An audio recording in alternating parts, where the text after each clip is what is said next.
नमस्कार दोस्तों, आप लोग देखा नहीं भोजपुरी हिट न्यूज चैनल। तो बहुत बहुत स्वागत बा।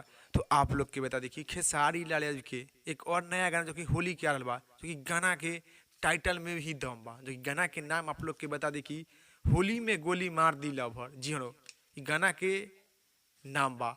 तो आप लोग यदि गाना आप लोग के सुने में कैसन लगी, आप लोग के बहुत ही जल्द ये गाना सुने के और देखे के मिली। तो ये गाना के नाम और पोस्ट आप लोग स्क्रीन पर तो देख ही सकत बानी। तो ये गाना के खेसारी लाल यादव जी तो गैले बानी, ये गाना के प्यारे लाल यादव लिखले बानी। तो आप लोग के बता दी कि गाना बहुत ही जल्द आप लोग के सुने के और देखे के मिली। तो आप लोग की जानकारी के बारे में बतावे के रहे कि खेसारी लाल यादव जी के एक होली के बहुत ही बम्फर गाना जो कि आप लोग के बीच में बहुत ही जल्द आ रहा बा।